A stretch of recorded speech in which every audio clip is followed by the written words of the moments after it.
நிறைய இடங்களில் ஒற்றுமையே பெரும் வலிமையாக இருக்கும். இந்த அகிலத்தில் வாழும் நிறைய வகை உயிரினங்கள் ஒற்றுமையை நம்பியே வாழ்க்கையை வாழ்கின்றன. ஒற்றுமையை நம்பி வாழும் இடத்தில் ஒற்றுமையற்று போனால் பிறகு தீமையே விளையும். சில உயிரினங்கள் உள்ளன, அவை ஒற்றுமையோடு இருக்கும் பொழுது வேட்டையாடப்படாமலும் ஒற்றுமையற்று இருக்கும் பொழுது வேட்டையாடப்பட்டும் வாழ்க்கையை இழந்து இறந்து விடுகின்றன. இந்த கருத்தாகப்பட்டது உயிருள்ள அனைத்து ஜீவராசிகளுக்கும் பொருந்தும். சில இடங்களில் ஒற்றுமையின் பங்கு தேவையில்லாமல் இருக்கும். தனித்து நின்று போராடினால்தான் வெற்றியடைய இயலும் என்ற கட்டாயமானது இருக்கும். அந்த இடத்தில் தனித்து நிற்பதே வெற்றியை ஈட்டுத்தரும். உயிரினங்களில் எல்லாம் ஒற்றுமைக்கு ஒரு சிறந்த உதாரணமாக எறும்பு கூட்டமானது இருக்கிறது. தனக்கு தேவையான இருப்பிடத்தை கூட்டமாக சேர்ந்து ஒற்றுமையுடன் உருவாக்குவதில் துவங்கி தன்னைவிட உருவத்திலும் எடையிலும் மிக பெரிய மற்றும் வலுவான இரையை சுமந்து வந்து உணவாக மாற்றுவதற்கு தனக்கு தேவையான நேரத்தில் தேவைப்படும் உணவுகளை ஒற்றுமையின் பலத்துடன் ஒருங்கிணைந்த வண்ணம் சேகரித்து மற்ற உயிரினங்களுக்கு ஒரு நல் உதாரணமாக திகழ்வதில் எறும்பை மிஞ்சின உயிர் இந்த அகிலத்தில் வேறேதும் இல்லை. நிறைய உயிரினங்களாகப்பட்டது ஒற்றுமைக்கு ஒரு சிறந்த நல் உதாரணமாக இருக்கின்ற பொழுதிலும் மிகவும் துல்லியமான மற்றும் கனக்கச்சிதமான உதாரணமாக எறும்பானது திகழ்கிறது. சில வேட்டையாடி உயிரினங்கள் இருக்கின்றன. அவை ஒற்றுமையில்லாமல் தனித்து நின்று வேட்டையாடினால்தான் வெற்றியானது தன் கைவசமாகும் என்னும் நிலையானது இருக்கும். இந்த சூழலில் ஒற்றுமையின் பங்கு அவசியமில்லாத ஒன்றாக இருக்கும்.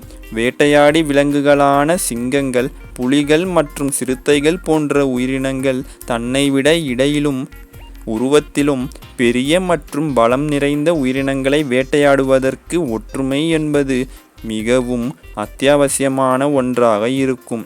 தன்னை காட்டிலும் உருவத்திலும் எடையிலும் சிறியதான மற்றும் பலவீனமான இரையை வேட்டையாடுவதற்கு ஒற்றுமையானது தேவைப்படாத ஒன்றாக திகழும். சில வேட்டையாடி உயிரினங்கள் உள்ளன. அவை சில உயிரினங்களை வேட்டையாடுவதற்கு இரையாகவிருக்கும் உயிரினத்தின் ஒற்றுமையை பிரித்தெறிய வேண்டிய கட்டாயத்தில் இருக்கும். கூட்டமாக இருக்கும் மந்தையை கலைந்தெறிவதில் சிங்கம், புலி மற்றும் சிறுத்தை போன்ற வேட்டையாடி உயிரினங்கள் முழு கவனத்தை செலுத்தும். வலிமையான ஒற்றுமையை வலுவிழக்க செய்வது என்பது சற்று கடினமான காரியமாக இருக்கும். இந்த ஒற்றுமையை கலைந்தெறிவதற்கு நிறைய சாதுரியம் நிறைந்த சாமர்த்தியமும் தந்திரமும் தேவைப்படும்.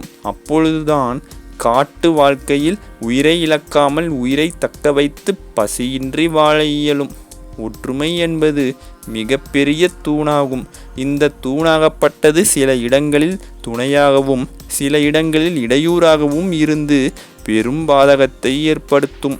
ஆகையால் ஒற்றுமையின் முக்கியத்துவத்தை புரிந்து கொள்வதோடு மட்டும் நிறுத்தி கொள்ளாமல் எங்கெல்லாம் ஒற்றுமையானது தேவையான ஒன்று, எங்கெல்லாம் தேவையில்லா ஒன்றாக திகழ்கிறது என்பதை தீர ஆராய்ந்து அறிந்து கொள்ள வேண்டும்.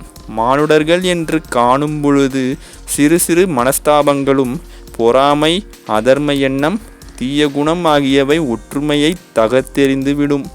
நல் மற்றும் தெளிவான தீர்க்க தரிசன ஆற்றல் கொண்ட மனதால் ஒற்றுமையின் அருமையை அறிந்து ஒற்றுமையை பேணி பாதுகாக்க இயலும். ஒற்றுமையால் ஆரோக்கியமானது மேம்படும். சுயநலத்தால் ஆரோக்கியமானது குன்றி வளங்களும் செயற்கை நிலைக்கு தள்ளப்பட்டு வருங்காலமே அழிந்துவிடும். எனவே நல் ஆற்றலை விளைவிக்கும் செயலுக்கான ஒற்றுமையை ஓதிப்பாட வேண்டும்.